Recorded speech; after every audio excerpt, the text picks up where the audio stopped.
audiencia. La doctora Gloria Elena López Navarrete es médico pediatra, coordinadora de la Clínica de Obesidad y Clínica de Adolescentes del Instituto Nacional de Pediatría, miembro numerario de nuestra academia, coordinadora académica actual en la misma academia. Nos va a hablar de nutrición y discapacidad. Adelante, doctora. Bueno, pues muy buenas tardes. Entendiendo que ya estamos todos bastante cansados, lo vamos a tratar de hacer rápido, pero bastante consistente. Este tema en realidad es una condición que verdaderamente pues se ha volcado a la investigación hacia ese punto, en el sentido de tener en los orígenes tempranos realmente un motivo de mucha preocupación, entendiendo que es además una oportunidad muy valiosa de poder prevenir enfermedades a partir de intervenciones tempranas que pueden anticipar a condiciones que realmente generan mucho problema y también muchísimo gasto en términos de intervención. Yo quiero iniciar con esta frase que se extrae de la Declaración de Roma sobre la nutrición en la segunda Conferencia Internacional sobre Nutrición en la Organización Mundial de la Salud en 2014, que hace referencia pues en realidad a un aspecto muy simple, hablando de que hay entre mejor nutrición pues tenemos una mejor vida. Y en los próximos minutos voy a dar algunas explicaciones en el sentido de poder fundamentar esta frase tan breve pero realmente tan importante. Si hablamos de las causas que podemos encontrar en relación a las diferentes condiciones de discapacidad en los seres humanos, pues realmente vemos que son muy variadas y en realidad podemos encontrarlas en cualquier etapa de la vida, pero en lo largo de esta charla nos vamos a enfocar básicamente a lo que es las condiciones que generan desde el momento del nacimiento ya un aspecto relacionado con la discapacidad. Para hablar de esto debemos de regresar a lo que es el concepto de la programación en el desarrollo, una situación en la que estamos hablando de cómo diferentes disruptores o diferentes factores a nivel ambiental pueden realmente generar alteraciones tales que pueden modificar o hacer que el organismo se adapte a esa condición adversa y generar a largo plazo una condición de riesgo importante al desarrollo de diferentes enfermedades. En este sentido podemos encontrar que se ha relacionado como uno de estos disruptores aspectos de tipo nutricional, algunos tóxicos, algunos medicamentos e incluso lo relacionado a la falta de la actividad física durante las etapas tempranas de la vida. Sabemos hasta ahora, y de hecho nos lo han estado mencionando en el curso de las pláticas previas, en relación a los diferentes mecanismos que podemos o que ya han sido identificados y por los cuales encontramos que se generan diferentes modificaciones epigenéticas relacionadas básicamente con mecanismos como lo es la metilación del DNA, la conformación de histonas, las alteraciones a nivel mitocondrial o incluso sistemas tan complejos como lo es el sistema de las sirtuinas, y que nos dan precisamente nos hablan de cómo se alteran esos mecanismos naturales que en una situación de adaptación pueden generar un riesgo en etapas posteriores, cuando estamos hablando también de un ambiente gestacional subóptimo o adaptaciones que se dan de manera alteradas en el ambiente materno durante la gestación, de tal forma que podemos definir en términos muy breves a la plasticidad del desarrollo aquellas adaptaciones que hace nuestro organismo frente a perturbaciones ambientales en las etapas tempranas de la vida. Y podemos hablar de que además el impacto no se queda ahí, no se queda en el hecho de afectar a una sola generación o a un solo individuo. Estamos hablando de que en el momento de la gestación, cuando podemos encontrar que aspectos tan importantes como la nutrición pueden tener un impacto en sí en la madre, sí en el producto, pero también estamos viendo que se pueden dar a través de diferentes mecanismos de transmisión estas alteraciones en etapas posteriores o en gestaciones posteriores de esta mamá que podría ser la que se está viendo afectada. En esta podemos observar que se da una influencia nutricional durante el periodo de la gestación, durante la lactancia, que va a generar algunas alteraciones en cuanto a la señalización molecular, va a generar algunas alteraciones en cuanto a sistemas metabólicos, algunas cascadas de fosforilación o factores de transcripción, que van a dar como resultado la transcripción o la generación alterada de proteínas que participan en diferentes procesos fisiológicos de nuestro cuerpo. Y con esto se habla de que estamos generando un proceso de programación a diferentes niveles. Si nosotros hablamos de que aquí estamos viendo afectada a una mamá, si nosotros no intervenimos o no modificamos esa condición de riesgo que ya se ha establecido durante la gestación, pues estamos hablando de que también vamos a perpetuar esa condición de riesgo y de enfermedad en la siguiente generación, en este bebito que venía en camino y que, bueno, va a tener que realizar algunas adaptaciones primarias que van a repercutir en etapas como lo es la adolescencia o la adultez, donde podemos ya encontrar el riesgo a desarrollar de manera muy temprana enfermedades que antes veíamos prácticamente en los adultos únicamente: hipertensión, diabetes mellitus, condiciones de neumopatía crónica, que pueden estar relacionados con aspectos desde esta etapa de la vida. Si además hablamos de que aquí pudiéramos todavía intervenir y limitar el riesgo para las siguientes generaciones, pues si no lo hacemos en este momento, estamos hablando de que aquí podemos tener a una mamá potencialmente enferma para el momento de la gestación, que va a volver a transmitir a las siguientes generaciones toda esta condición de riesgo, y evidentemente esto nos habla de la posibilidad o de la enorme factibilidad de que se dé una condición que pasa de generación en generación. De tal forma que, bueno, estamos observando que durante la vida intrauterina tenemos alteraciones que pueden ser aspectos nutricionales fundamentalmente, y que van a tener un impacto en cuanto al crecimiento y desarrollo del pequeñito, que va a tener una expresión durante las etapas tempranas, como es una limitación en cuanto al crecimiento, o bien el hecho de que esté predispuesto o que presente en los primeros meses o en los primeros años de vida una ganancia aumentada de peso, y que va a ser básicamente el reflejo también de una alimentación que no está siendo la más adecuada. Esto evidentemente es una condición que predispone a que ese pequeño durante la niñez y la adolescencia pues tenga mayor riesgo de continuar con esa condición que lo lleve a desarrollar obesidad, diabetes, hipertensión, enfermedad cardiovascular, accidentes cerebrovasculares y diferentes situaciones que tienen que ver básicamente con la continuidad de esa malnutrición y de carencias nutricionales específicas, reforzado por supuesto o generado desde un principio por la mala conformación de hábitos de alimentación que suelen tener nuestros pequeños en nuestro medio. Y por otro lado, pues ya lo decía hace un momento, el riesgo de desarrollar en etapas posteriores enfermedades que, bueno, ya estamos viendo que se inician desde etapas bastante anticipadas a lo que venía siendo años anteriores. Hablando de lo que es la nutrición fetal, nosotros sabemos que el aporte de nutrientes hacia el feto depende particularmente de lo que es los nutrientes aportados u ofrecidos por parte de la mamá a través de la placenta y posteriormente a través de la alimentación del seno materno. Nosotros sabemos que en el momento de la gestación la mamá tiene que hacer una serie de cambios, una serie de ajustes en su metabolismo para poder dar soporte a lo que son los tejidos específicos de la gestación, como podemos encontrar lo que es la placenta. En algunas ocasiones, evidentemente, el aporte que se tiene previo a la gestación pues no va a dar soporte a esas necesidades, y evidentemente vamos a tener algunas alteraciones tanto para la madre como para el pequeño. Si hablamos justamente de estos estados de malnutrición que generalmente están asociados con algunos factores como son la pobreza, algunas enfermedades o estados emocionales importantes, pues vemos que tanto el estado de carencia como de exceso puede tener repercusión temprana en el producto, y podemos encontrar problemas como es el retraso en el crecimiento, la prematurez o el bajo peso al nacimiento.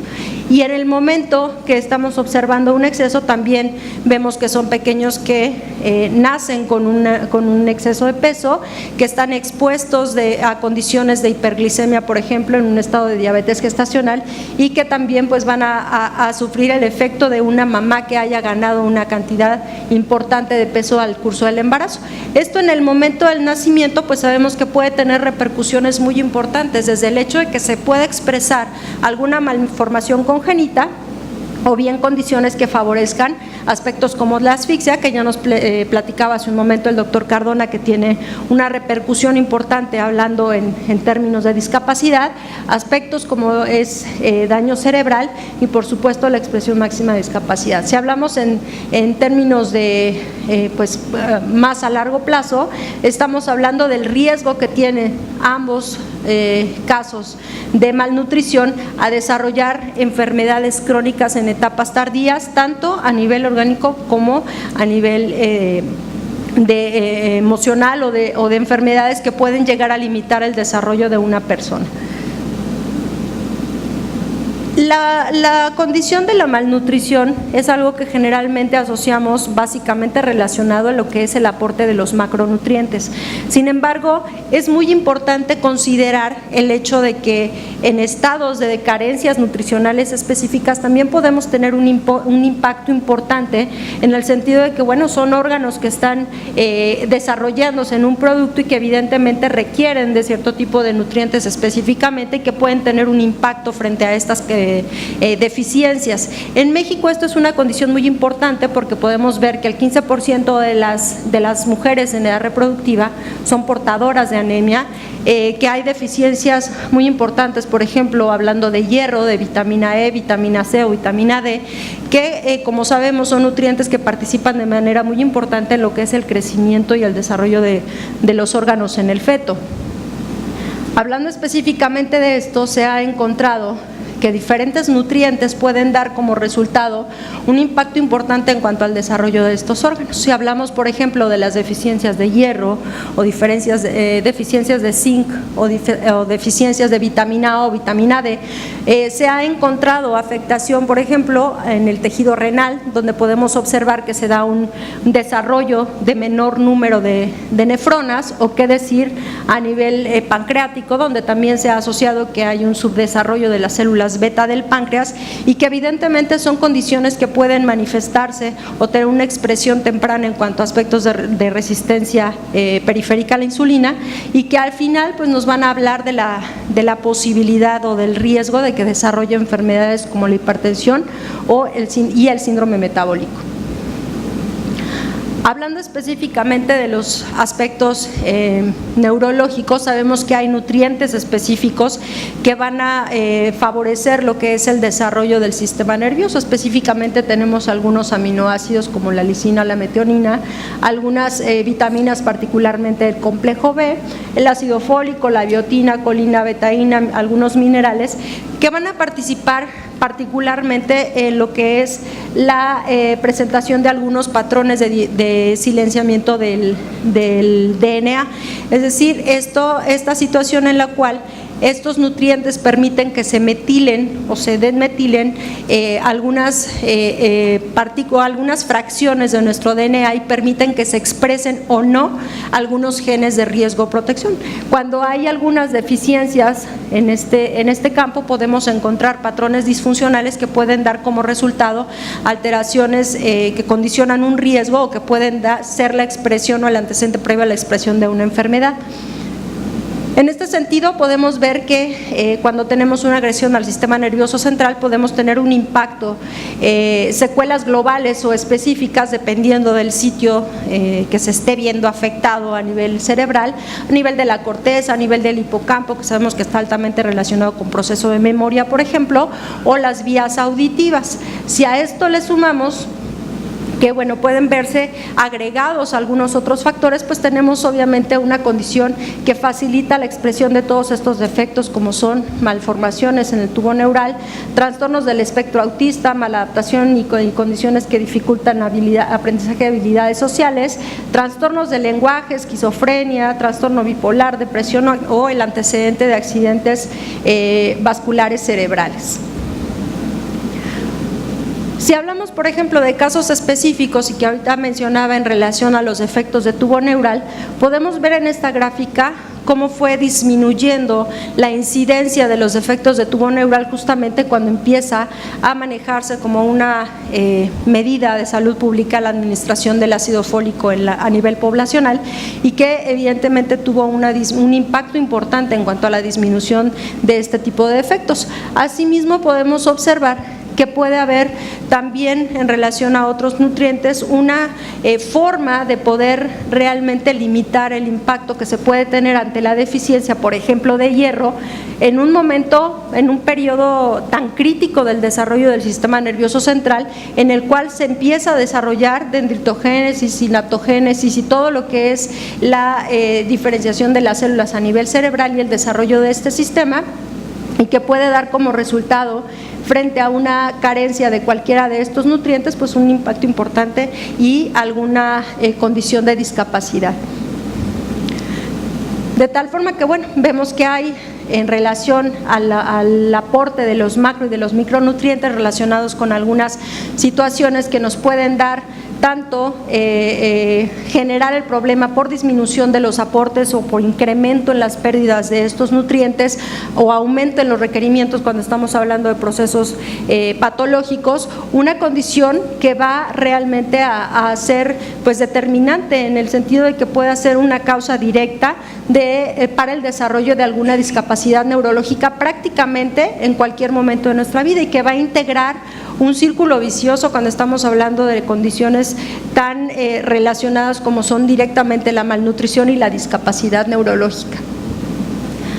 Si vamos a estas gráficas que nos muestran básicamente los porcentajes o la